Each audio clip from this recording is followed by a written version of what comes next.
Good afternoon, everybody. Good afternoon. How are we today? Great. Good. During his inaugural address, President Trump promised that America would be a manufacturing nation once again, and liberal pundits mocked him for it. But those critics were proven wrong once again. On the heels of President Trump's Oval Office meeting with Apple CEO Tim Cook last week, Apple just announced its largest ever commitment to American jobs and industry, with plans to spend and invest more than $500 billion in America over the next 4 years. Over the course of the current Trump administration, Apple plans to hire around 20,000 new workers, creating high-paying jobs right here in America. And the investment isn't limited to one specific region of our country. Apple teams and facilities will expand all over our country in Arizona, California, Iowa, Nevada, North Carolina, Michigan, Oregon, Texas, and Washington. With President Trump in charge, America is open for business. Apple CEO Tim Cook said it best in the company's announcement: "We are bullish on the future of American innovation." On top of this incredible Apple announcement, President Trump already announced more than $1 trillion in pledged investments into the United States. And on another important note that the American people entrusted President Trump to fulfill, this administration's efforts to seal the border continue to prove extraordinarily successful. In President Trump's first month back in office alone, illegal border crossings hit lows not seen in decades, down 94% over the past year, while interior arrests are up 134%. And this past Saturday, this is a significant statistic that I wanted to share with all of you, there were only 220 illegal border crossings on Saturday. This is a 15-year low. Think about that in comparison to the amount of illegal border crossings we saw under the previous administration. Fox recently reported that a San Diego migrant shelter is closing its doors after saying they have not received new asylum-seeking families or individuals since January 20th. We all know what happened on January 20th, don't we? And yesterday, New York City Mayor Eric Adams announced that the massive Roosevelt Hotel migrant shelter in Manhattan will shut down in the next few months. We're also seeing a reverse migration effect. There are now verified reports from the Associated Press of migrants abandoning their journey to the United States and heading back home. This is the first time the Border Patrol has received these reports since 2020, during President Trump's first term. The returning migrants claimed in interviews that the new heavy security posture adopted by the Trump administration was a significant reason for their decision to return to the countries of their origin. Overall, the American people continue to overwhelmingly give President Trump very positive remarks. Nearly every one of President Trump's policy initiatives are receiving strong majority support, and I have noted that in every briefing since Inauguration Day. 81% of Americans support deporting illegal migrant criminals from our nation's interior. 76% of Americans support the DOJ-led efforts of a full-scale investigation to find and eliminate fraud and waste in government expenditures. Again, this is from a Harvard-Harris poll, a very legitimate pollster. 76% of Americans support closing the border. 69% of Americans support President Trump's common-sense efforts to ban men from women's sports. As you all know, we celebrated that executive order at the White House a couple of weeks ago. 65% of Americans support the president's efforts to eliminate all preferences by race in the hiring and awarding of government contracts, which is another pledge that DOJ is working hard to fulfill. And 61% of Americans, vast majority, support the president's plan for reciprocal tariffs to ensure that other countries are treating us the way we have always been treated. Despite what many Democrats and media members want you to believe, the Trump agenda is not only necessary, but it is overwhelmingly popular. Why? Because it's driven by common sense. And finally, as you all saw yesterday, a federal judge denied the Associated Press's emergency motion for a temporary restraining order against myself, our Deputy Chief of Staff Taylor Budowich, and our Chief of Staff Susie Wiles for our decision to remove the Associated Press from the White House press pool for certain and special events. The judge's ruling, upholding our decision to deny the Associated Press such privileged access, reinforces the truth. And it reiterates what I said from this podium last week when that suit was filed. Asking the President of the United States questions in limited spaces, such as the Oval Office in Air Force One, is a privilege that unfortunately has only been granted to a few. It is not a legal right for all. The Trump administration has already proven to be the most transparent ever, and this president, the most accessible in history. This is evidenced by President Trump's daily press conferences in the Oval Office, where he takes many questions from the journalists who have the honor and privilege of standing before the beautiful Resolute desk. The president and this entire White House are committed to ensuring the American people continue to receive this same level of historic transparency, access, and visibility. In fact, we want to double down and give even greater access to the American people. We want more outlets and new outlets to have a chance to take part in the press pool, to cover this administration's unprecedented achievements up close, front and center. As you all know, for decades, a group of DC-based journalists, the White House Correspondents Association, has long dictated which journalists get to ask questions of the President of the United States in these most intimate spaces. Not anymore. I am proud to announce that we are going to give the power back to the people who read your papers, who watch your television shows, and who listen to your radio stations. Moving forward, the White House press pool will be determined by the White House press team.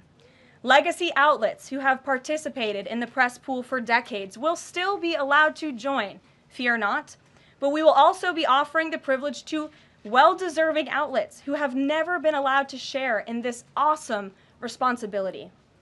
Just like we added a new media seat in this briefing room, legacy media outlets who have been here for years will still participate in the pool, but new voices are going to be welcomed in as well. As part of these changes, we will continue the rotation amongst the 5 major television networks to ensure the President's remarks are heard far and wide around this world.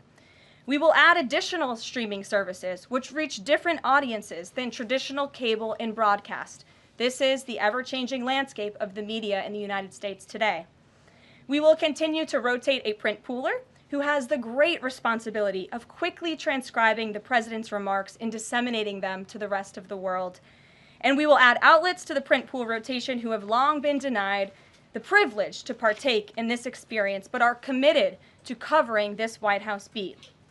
We will continue to rotate a radio pooler and add other radio hosts who have been denied access, especially local radio hosts who serve as the heartbeat of our country. And we will add additional outlets and reporters who are well-suited to cover the news of the day and ask substantive questions of the President of the United States, depending on the news he is making on that given day. This administration is shaking up Washington in more ways than one. That's what we were elected to do.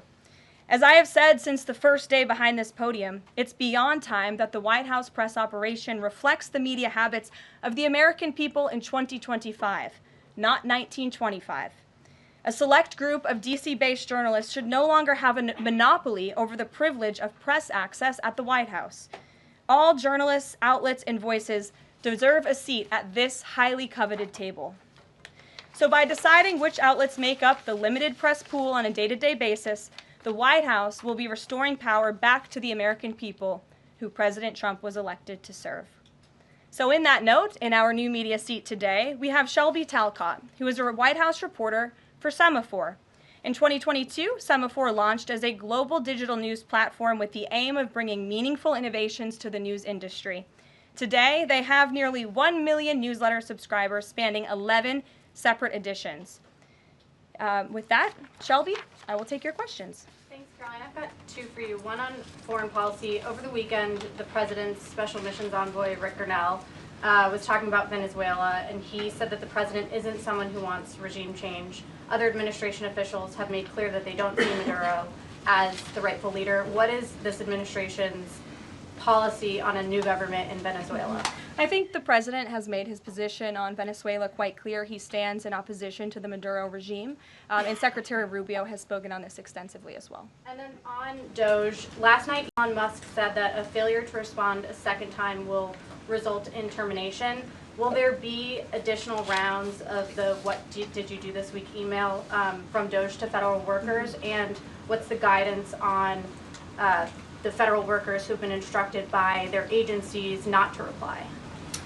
So a couple of things on this. First of all, let's just take a step back and talk about this idea. The president sent out a truth last weekend to Elon Musk saying he loves everything Elon is doing and he wants him to be even more aggressive because DOJ thus far has proven incredibly successful in making our government more efficient. And so Elon and DOJ came up with this idea. Elon has implemented this at his private companies. It has proven successful. And it's a very simple idea when you think about it. All the Office of Personnel Management is asking, all this administration is asking, President Trump is asking, is for federal workers who live off of the American taxpayers' dime to send 5 bullet points of what they have done in the previous week. That is all we are asking for. And so the Office of Personnel and Management sent out additional guidance last night. Those responses should be directed to agency leadership, and the president defers to his cabinet secretaries, who he's obviously entrusted to pursue the guidance relative to their specific workforce. And for some of the agencies that you've seen who have said, please don't send these emails, it's in their best interest for that specific agency, and the president supports that. And let me be very clear, the president and Elon, his entire cabinet are working as one unified team, and they are implementing these very common sense solutions. You're welcome. Jackie. Thank you. One follow-up on the question. So about the deadline, Alina Habba said that you have until tonight. Elon Musk said a failure to respond a second time would result in termination. So is that a real deadline? Should federal workers be looking to that guidance, or should they be looking to the agency heads? Like, what is the actual deadline? So again, the agency heads will determine the best practices for their employees at their specific agencies. Again, this was an idea that Elon come up with. DOJ worked with OPM to actually implement the idea, and the secretaries are responsible for their specific workforce. And this is true of the hirings and the firings that have taken place. And we advise federal workers, unless your agency has dictated you not to respond to this email. In fact, I can announce that we've had more than 1 million workers who have chosen to participate in this very simple task of, again, sending 5 bullet points to your direct supervisor or manager, CCing OPM. I actually participated in myself. It took me about a minute and a half to think of 5 things I did last week. I do 5 things in about 10 minutes, and all federal workers should be working at the same pace that President Trump is working and moving. We have a country to save, and we want this federal government to be responsive to the needs of the American people who re-elected this president to have historic, massive reform, and that's what the intention of this idea is. Can you clarify one thing, though? Because Elon Musk also said that a reason that they wanted this 5 things email was just to see if people are actually alive. Citing that there are some federal workers who might not even be alive. So meantime, NBC is reporting that these responses are going to go into an AI generator to evaluate whether these jobs are necessary. So is it just to see if people are actually working, or is it an effort to maybe cut some of those jobs? I have not seen that NBC News report, and I haven't heard that from DOJ or from Elon himself. Again, this is to ensure that federal workers are not ripping off American taxpayers, that they are showing up to the office, and that they are doing their jobs. That's what the American people expect, and it's a very simple task to complete. I did it myself, and I was more than happy to do it because I'm very grateful that I am serving the American people on the American taxpayers' dime. DOJ should hire a spokesperson just so that Elon Musk doesn't put out tweets that then confuse federal workers. Are my press briefings not good enough for you, Jackie? John. Karoline, thank you. In the ruling by Judge McFadden yesterday, who dismissed the lawsuit that AP brought against yourself and your team members here, President Trump, in there he said, why not just do away with the entire White House Correspondents Association along with it, because essentially they have no authority, they just usurped it. What is your reaction to that?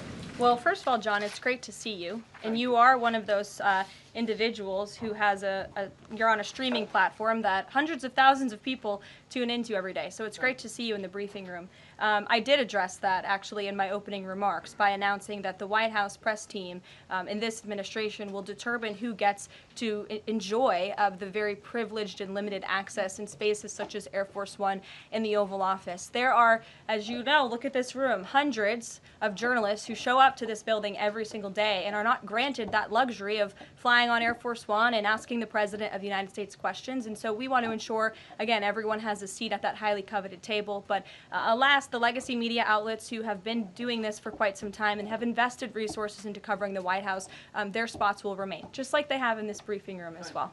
Sure. Steve. Could you give us an update on the negotiations around the Ukraine minerals deal, and when is President Zelensky going to come visit? So the president talked at length about this yesterday, the critical minerals deal with President Macron, and in the more than hour-long press conference he gave all of you in the Oval Office himself. There hasn't been significant updates since the president's remarks last night, but I will just reiterate his position. It's critical that this deal is signed. He expects President Zelensky to sign a deal.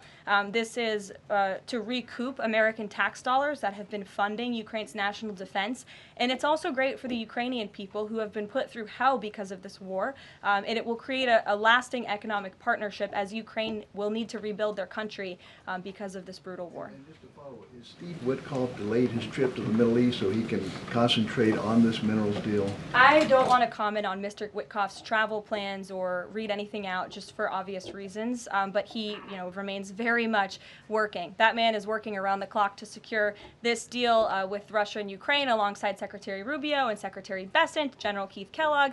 He's also working very hard to secure a peace deal in the Middle East as well. So God bless him, and he's working alongside the president every single day. Sure. Thanks, Caroline. The president's executive order creating DOGE called for the naming of a DOGE administrator. Who is the DOGE administrator? So the president tasked Elon Musk to oversee the DOGE effort.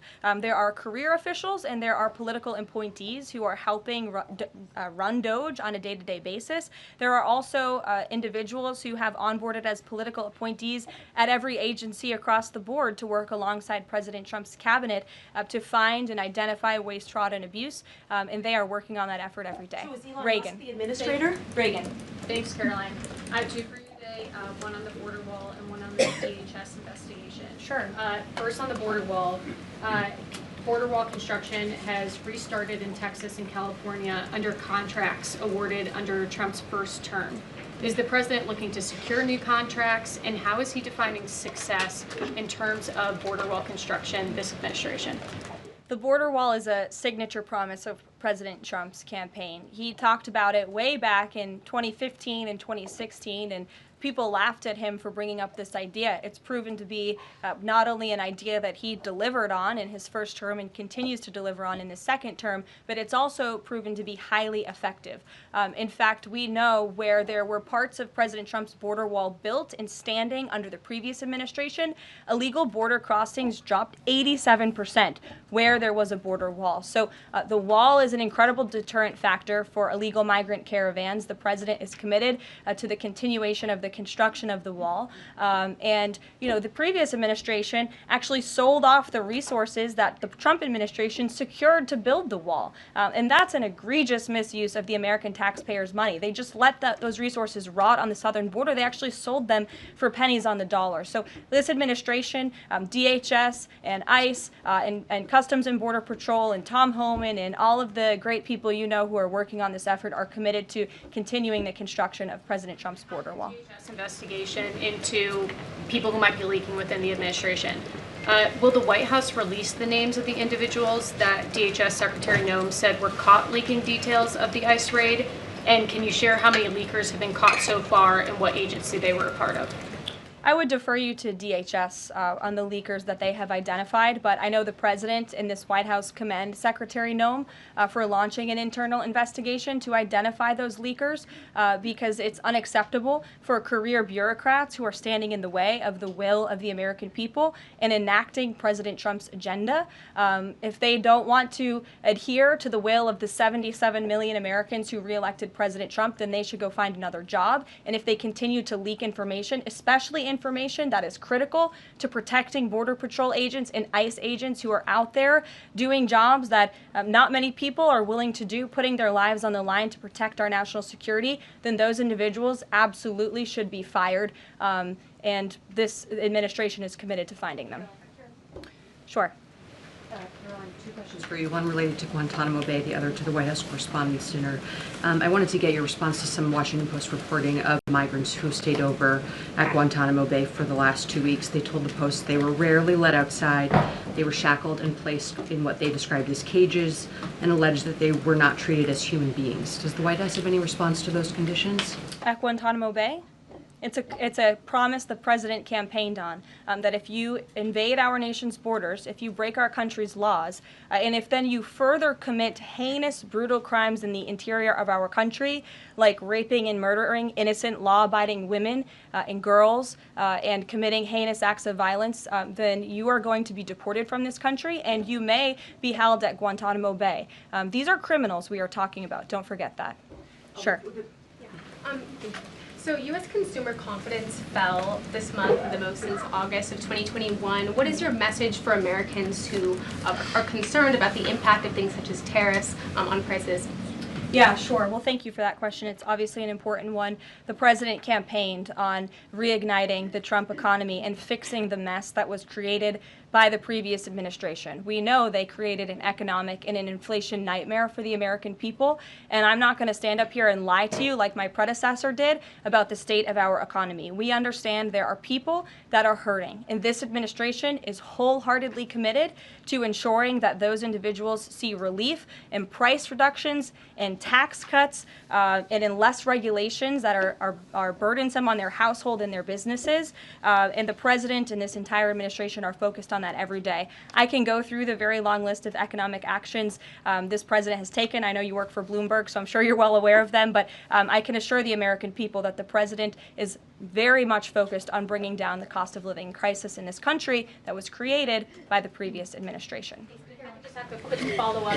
Is the president planning on whipping any votes for support for the House budget vote? And if so, to whom is he making calls? I'm not aware of any calls that he has made. I did talk to the president about his position on this just before coming down here, and he said that he's made it very clear to the Hill what his priorities for a budget are. He's said it to the Speaker of the House. He said it to Leader Thune. The Senate and the House know what President Trump wants and know what the American people want. And so he expects Congress to get it done. He's looking at the proposal from the House. He will also be looking at the proposal that I believe the Senate is drafting up as well. Sure. Thank you, Caroline. I have two questions. Does the United States, I'm sorry,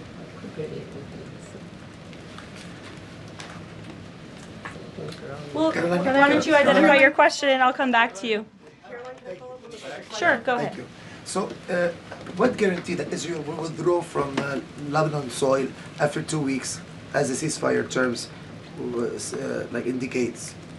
I'm not sure about the guarantee that you're referring to. I can tell you that this administration remains very much engaged. We know the deadline for the Phase 1 ceasefire is imminent, so Steve Witkoff, whom I mentioned earlier, and the President's administration and his team and the President himself remain very much engaged. We want to see the ceasefire continue, and the President has made it very clear he wants to see all of the hostages who have been held in captivity in Gaza returned home. Jeff. Carolyn, I was wondering if is Elon Musk going to attend the president's first cabinet meeting tomorrow? He is, as a matter of fact. I spoke to the president about that before coming down here as well. And Elon, considering he is working alongside the president and our cabinet secretaries, this entire administration will be in attendance tomorrow just to talk about DOJ's efforts and how all of the cabinet secretaries are identifying waste, fraud, and abuse at their respective agencies. We look forward to the meeting tomorrow, and I think you'll be hearing from the president and his cabinet where they're on campus tomorrow. I hope you guys are excited. So some of those cabinet members were caught off guard by the email from Nobody Saturday. was caught off guard. A few departments said they were caught off guard. The FBI was, the DOJ was, the Did anonymous sources say that, or did the cabinet secretary say that? The cabinet secretaries and others have said that they were not aware that this was happening. So I'm wondering, like, will there be a give and take tomorrow at the cabinet meeting? Is Elon Musk or the president open to any type of dialogue about who is actually in charge of the chain of command of these workers? I would reject the premise of your question, Jeff. The cabinet secretaries have not said that. I know anonymous sources, probably career bureaucrats, have leaked that to many of you in this room. But as I said at the beginning of this press conference, everybody is working as one team, and the president respects the decisions of his cabinet secretaries to tell his staff, their staff, not to respond to that email because they did so out of interests of national security, and they don't want to obviously risk confidential information. It's pretty common sense. Dasha. Musk has obviously been doing a lot of work. He's been working every day, and a lot of the time weekends. He is designated as a special government employee, which means that he can only work 130 days per year. Is the White House expecting him to limit his work to 130 days, or are you going to work around those rules? Do you want to see him extend beyond the 130 So days? today is February 25th, so I think we've been here about 35 days roughly. So ask me in another 100 days. Daniel. Karoline, thank you. You opened up with the major announcement from Apple, $500 billion, 20,000 jobs, doubling its advanced manufacturing fund. Yeah. What does that signal that such a global brand would make what it called its largest ever spend commitment just a month into President Trump's second term? What does that signal about his economic vision for the country? President Trump is a deal maker, and he has restored confidence in business leaders around this entire world. Apple is one of the largest companies on the face of the planet. They employ hundreds of thousands of Americans, but the president wants to see more Americans employed, more investments here in the United States of America. And this is another fulfillment of the president's campaign promises. I recall President Trump at his rallies on the campaign telling the world that if and when I am elected, America is going to be back, and we want your investments to be driven onshore. We want you to hire American workers, and you will have the lowest regulatory burden, the lowest tax cuts, and the president has already proven he's committed to slashing regulation. He's counting on Congress to implement those tax cuts. And so people are encouraged by the president's, again, as Tim Cook called it, they're bullish about American innovation because of the leadership of this president. And it's a stark contrast to the leadership of the previous administration, Joe Biden, who I don't think spent any time trying to recruit any investments or jobs here at home. Mary. We're hearing from some Republicans who are voicing concerns about how these cuts are being carried out. Congressman McCormick, a Republican from Georgia, tells us he's worried it's too rapid for real people to adapt to. And he says he's concerned that it could come off as discompassionate, in his words, that it could risk undercutting the strong message that he feels you're trying to send about the need to cut government waste. Well, I think that was one comment from one senator, and I think, as I cited in my opening remarks in the poll, the most important people are the American people, and 77% of Americans at home support a full investigation into the waste, fraud, and abuse that the federal government has been spending their tax dollars on. So that's the people the president cares about most, and that's why we're fulfilling this pledge. And again, it should come as no secret to anybody. The president campaigned on doing this. The president yesterday said if you don't respond to this email, you will be fired or semi-fired. What does he mean by that? Again, I've been asked to answer this question 3 times now. It is semi-fired. But it's in the memo. The president again has entrusted his cabinet secretaries to oversee their workforce. That's why he nominated them to be cabinet secretaries, and so federal workers can be directed to their agency leadership. Sure. Great, thanks, Caroline. I wanted to ask about a federal judge yesterday was saying that they didn't know who the Doge administrator was and was asking the lawyer for the administration who it was, and the lawyer responded, I don't know the answer to that. Can you tell us who the administrator of Doge is? Again, I've been asked and answered this question. Elon Musk is overseeing Doge. No, Elon Musk is a special government employee, which I've also been asked and have answered that question as well. There are career officials at Doge. There are political appointees at Doge. I'm not going to reveal the name of that individual from this podium. I'm happy to follow up and provide that to you. But we've been incredibly transparent about the way that Doge is working. John. The Republican budget Thanks a lot. Thanks a lot, Caroline. Since your last briefing, there have been some personnel moves that have been announced by the president, and I wanted to ask you about them. One was the president replacing the chairman of the Joint Chiefs of Staff, General C.Q. Brown Jr. What was the reason for the president naming a replacement for General Brown? And then I'll follow up with another personnel announcement that's been made over the last few days. He thinks he's doing a bad job. And it's time for a shakeup at the Pentagon. They failed 7 audits in a row. The trust in our United States military amongst the war fighters is low. The president is shaking up the Pentagon and the Department of Defense, of course, with Secretary Hegseth leading, and he has the right to do that. It's actually quite common from administration to administration to do such a thing. The president, when he swore him in as the Chief of Staff for the Air Force, called him a great man and a great gentleman. Does he distance himself from the remarks that he made back in August of 2020? I think replacing him speaks for itself. James. There was one other one, if I'm sorry, thank you. On the FBI, the president also announced a new deputy director of the FBI, Dan Bongino. From what has been reported, and maybe this is not accurate reporting, you can tell me, the FBI director, Kash Patel, informed Republican senators that it would be an individual named as the deputy who was a special agent currently at the FBI, and of course Mr. Bongino is not. What was the reason for naming Mr. Bongino to this position, and was Mr. Patel not correct in making that assurance to those senators? I'm not sure if anybody in this room has listened to Mr. Bongino when he talks about the past corruption at the FBI, when he talks about his experience serving for the United States Secret Service.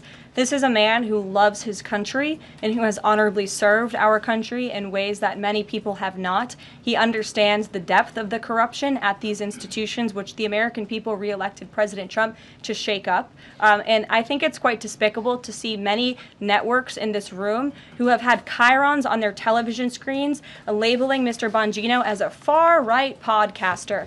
He is not. He is a former law enforcement agent. He is a former Secret Service agent who put his life on the line to protect this country, and that is why the President of the United States has entrusted him for this important role. He's also an outsider to this Washington swamp, and we often see that when outsiders are appointed to such coveted positions, a lot of people in this city get very, very nervous, and they should be, because Dan Bongino and Kash Patel and Attorney General Bondi are focused on rooting out the corruption at these agencies and ending the weaponization of government once and for all. I'd like to end with something. As you all know, James, as you were just about to do, before you know what, James, I'm feeling generous. Go ahead. I will take it. Thank you, Caroline. Sure. I wanted to ask Don't make about, me regret this. I wanted to ask about the Macron visit and the Russia-Ukraine talks in general. Sure. It's pretty clear to my eye that President Macron was performing a kind of delicate dance, lavishing praise on the president while seeking in his own remarks to try to bind President Trump to positions and even specific language that the president has not committed to heretofore. One of the most bracing comments from President Macron was when he said that the deal that President Trump is negotiating with the Russians must not be, quote, a surrender for Ukraine. All of the public points that we have heard from President Trump, from Secretary Hegseth, and from other administration officials talking about these negotiations have averred to, quite openly, to concessions from the Ukrainians that will have to be made. The minerals deal, the abandonment of their NATO ambitions, and other elements. So far, we have not heard any administration official suggest a single concession that the Russians should be prepared to make. And so I wonder if you could assure us, at a minimum, that this negotiation process will not be as one-sided as the Europeans seem to think it is, that in fact, President Putin will also be made to engage in some concessions to reach this deal. Well, I think the president knows how to make a deal better than anyone who has ever assumed the office of the American presidency. And in order to make a deal, you have to bring both sides to the table. And typically when you make a good deal, both sides leave that table a little bit unhappy. I'm not going to outline the concessions that the president and his team are engaged in discussing. These are obviously ongoing negotiations, and it would be unwise of me to impede them from this podium. But the president has made significant improvements in ending this conflict. He is committed to seeing an end to the war. He wants to see the bloodshed and the killing stopped. He wants to stop seeing young men being killed and slaughtered. This has been going on for far too long. The president inherited this mess because of the incompetence of the previous administration, and he's committed to fixing it. And he's made, some of those concessions clear, but I'm not going to get ahead of him on additional ones. But he is wholeheartedly committed to striking a peace deal in Russia and Ukraine, also in the Middle East. Thank you very much, guys. Good to see you. We'll see you later. Thank you.